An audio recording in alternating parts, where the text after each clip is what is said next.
your own wool, you have to buy it from England.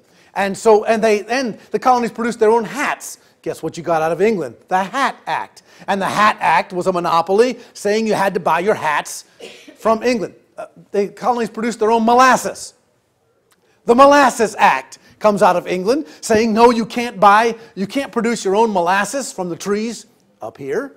And in New England, what you're going to have to do is you're going to have to buy it from England. Well, of course, those laws and those acts between 1660 and 1760 were never enforced. It was too difficult, too financially impossible to send ships from England over to the colonies and enforce monopoly through really just the other word of tyranny and crack down until 1760.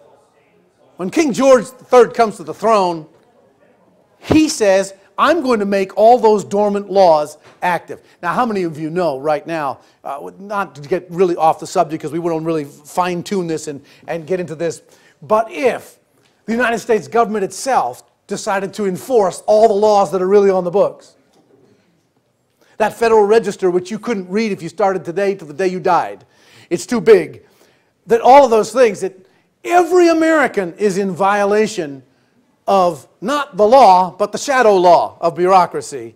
And so it has become absolutely enormous. But if they begin to be enforced, that which you have ignored before becomes a flea-biting. Worse, if it's enforced by the sword, it becomes a major problem. And that's what happened in 1760. So by 1765, when the Stamp Act takes place, the colonies begin to reason with this and say, wait a minute, what are they doing passing a Stamp Act in Parliament that just usurped our constitutional government? Because we have our own parliaments, right?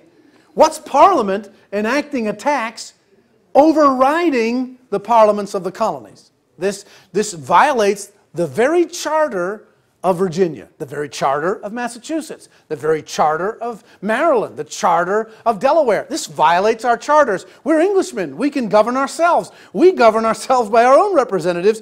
Our own parliaments must pass those taxes. And what did they keep saying all the way through this time? And of course, we know the leader of the colonies in the 1760s in those areas was Virginia. And in Williamsburg, when they would reason with this, they kept continually coming back. Okay, what if a government goes berserk? What if a government gets so intoxicated with its own power that it no longer even recognizes the written Constitution it says defines its own powers? Can you imagine such a situation to ever take place? What if a government actually ignored the very written law that is in that government? What recourse do you have? How can you possibly recover your ancient rights, your primitive principles? Where do you go? Is it just left to the sword? Is the only answer just to deal with force? Or what can you possibly do? Well, over and over again, the colonies began to recur or go back to the original. And the original were the laws of nature and of nature's God. That there is a law above Great Britain. There is a law that's bigger, wider, and more supreme than King George.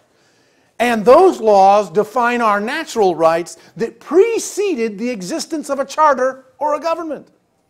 Now this becomes very important because the very charters they went back to deal with defined it. Now you see, going back to 1606, and the reason I do this is because this is the root of our government. This is why the argument was so clear. This is why the Declaration and the Articles of Confederation initially were two sides of the same coin. In fact, they were both created with the same motion in the Continental Congress at the same time.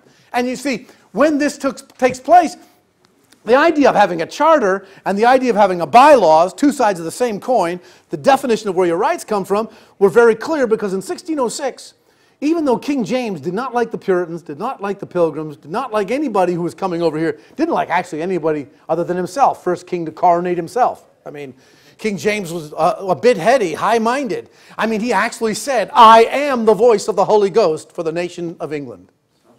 It's good, yeah, it's scary. It's kind of scary because he would then articulate these kinds of statements, and he was well trained. He was trained as a theologian.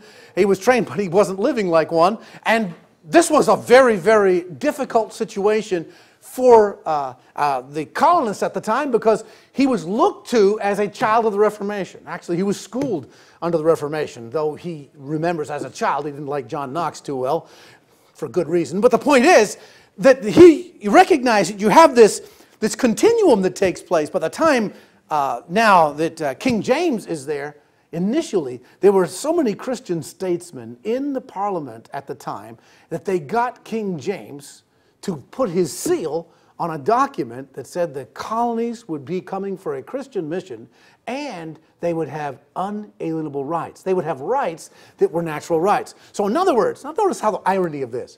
King James thinks, because he's the coiner of the phrase divine right of kings, King James thinks all rights come from the crown. Well, come from him specifically, and they come out to people from the crown. And yet he puts his stamp of approval to a charter in 1606 that say the rights are going on the boat with the people. They're not staying in the crown. They go with the people. In fact, it's articulated clearly in Jamestown, articulated clearly in Plymouth, that they understood their natural rights were not in the crown. They were in God. They were God-given, not government-granted, and therefore the crown could not disturb them nor change them. And what does Patrick Henry do? When he gives his famous speech in Williamsburg, at the time in 1774, as the Continental Congress is going to start, it's Patrick Henry that stands up and says, listen, folks, our initial original rights are articulated in the Charter of 1606. And he goes back and he invokes the natural rights of the colonists because those natural rights are defined in their charter, you see. And because of that, in 1774, you find these words, and this is the Declaration and Resolves of the First Continental Congress. Now, there was a well-known theory at the time. It came from John Calvin and his Institutes of the Christian Religion. And John Calvin had said simply this, that if you have higher magistrates that no longer follow the covenantal law by which they're under, you can resist them. You can't resist them directly in revolution from the people and just overthrow those higher magistrates. You have to elect lower magistrates, and you have to act under the law in resisting the abuse of law. You cannot simply act as a direct rebel and overthrow law. That's unlawful. You'll never get the approval of God, and you'll just end up having more rebellion. And if you just rebel against the problems that you have, you'll get a worse government in the end. So what you need to do is you have the lower magistrate resist the higher magistrate rather than the people, because the idea is this: you convince the higher magistrate that you can submit to law, that this is not an anarchy, this is a lawful resistance of tyranny, because the definition of a tyrant is a person who rules outside their stated jurisdiction. A tyrant is not someone who simply wields a sword and kills people. A tyrant is one who abuses their authority and actually tries to rule outside their jurisdiction consistently. As the Declaration says, a long train of abuses. It's not an accident. Whoops, forgot. This is a long train of abuses. So in 1774 we find these words in the Declaration Resolves, because the Continental Congress was the lower magistrate that the colonists elected in order to resist the higher magistrate coming from England, the Parliament, and the King, which was ruling outside its jurisdiction. So they were going to do it lawfully. And they say this phrase: the inhabitants of the English colonies in North America, by the immutable laws of nature and the principles of the English Constitution and the several charters and compacts, have the following rights. Notice the language. Very clear. We have our natural rights. That comes from God the Creator. That's what the phrase means. We have our natural rights and also our own charters that have been written and our own compacts, which are very clear and tell us we have these rights. Now, as that resistance continued, the Second Continental Congress came and was formed. And this one's still seeking reconciliation. Still seeking reconciliation in 1774 and 1775. And when they did this, in the second one, they recognized that the same kind of rights. In fact, they would make it very clear in July 6, 1775, they called it this, but they went one step further: the Declaration of the Causes and Necessity of Taking Up Arms. Now, by the way, this document in 1775 is what we call the Declaration of War by the colonists upon England. They declared that they would defend their rights to the death if necessary, with arms because England refused to recognize those rights. Now, this was July 6, 1775. What they did not know is it being debated in Parliament at almost the same time. Because remember, though something may take place, I often deal with this with students, just because a document's dated July 6, 1775, and then the next document we examine is August 23, 1775, they assume today that everyone knew about both documents. Not so. It'd be 3 months before you realized what happened in July. So here's something overlapping. And here's what's overlapping. The king, August 23, 1775, King George III declares all the colonies in rebellion and severs his relationship with them. So he says, you are no longer English colonies. You are rebels. Now, this document's not well known. This document's not taught in textbooks. Because people like to repudiate the Declaration of Independence by saying, people just didn't like paying taxes. So they just wrote a Declaration of Independence, and they took up the sword, and they just attacked England when England came. All England was trying to do was just restore order to these rebellious colonies that were in anarchy. I've heard that said. My students it's kind of funny because when I take them on field trips and study trips, if we get a tour guide that says that, of course, all eyes go right on me. As soon as the tour guide says they were just a bunch of rebels and didn't know what they were doing. And of course, we asked some questions very politely and nicely. And most tour guides, to their defense, just simply memorized the thing that they were given to memorize.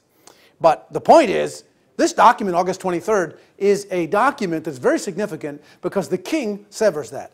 The colonies said, if you continue to attack us, we are issuing a declaration of war. We're issuing a statement that says, we will defend our rights. However, we still are looking for reconciliation, if that's possible. Now, there are still many colonists who weren't ready for independence. But you have to recognize, after August 23rd, 1775, you must recognize that that document wasn't even in the colonies till December or January of 1775, January of 1776. So it's around January of 1776 that all of the members of the Continental Congress become aware that King George has severed his relationship with the colonies. In other words, the aggressive act of severance was not on the colony side. It was on England's side. And said, you're all a bunch of rebels. And you no longer have governments. And he dissolved all their assemblies. He said, all your parliaments do not exist. Well, that's a little easier said than done. I mean, that's nice. And there's lots of things we call the magic wand of tyrannical government. Poof, you just do not exist. Well, not so. In fact, the colonists then realized all their assemblies were no longer English assemblies. They were now American assemblies. What authority did they have to elect a Continental Congress that they would have? Now, first, they had the authority to resist tyranny. Second of all, now they had the authority coming from the fact that if they got severed from the nation of England, what were they? Were they 13 independent colonies floating around in the ocean someplace?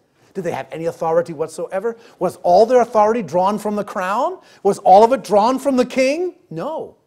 They said, we go back to the natural rights of every human being as a creation of God, and we claim our natural rights so we can draw up our own charter. We now are not going to be out of existence just because King George says that. We are now going to have our own charter. And that's, of course, the origin of the Declaration of Independence. On May 10, 1776, the Continental Congress said this to all the colonies. Interesting phrase in its statement. On May 10, 1776, the Continental Congress, this is in America now, said this, that it be recommended to the respective assemblies and conventions of the United Colonies, where no government sufficient to the exigencies of their affairs hath been hitherto established, to adopt such government as shall, in the opinion of the representatives of the people, best conduce to the happiness and safety of their constituents in particular, and America in general. So basically they were saying this in May. This is prior to the Declaration of Independence. Hey, listen, folks, we have no covering from England. We are no longer an extension of England. They've severed that tie. You already have your charters. You already have your permission for existence. Now, form your own bylaws. Form your own government that will protect those rights as best as you see fit individually. This was a call for every colony to have their own individual parliament, now not as an extension from England. It wasn't an extension from the English Parliament, but not just because you're Englishmen, now because you're claiming it directly from the natural rights you have from God. Now form your own constitutions. Prior to 1776 and July 4, every colony had its own constitution. Its own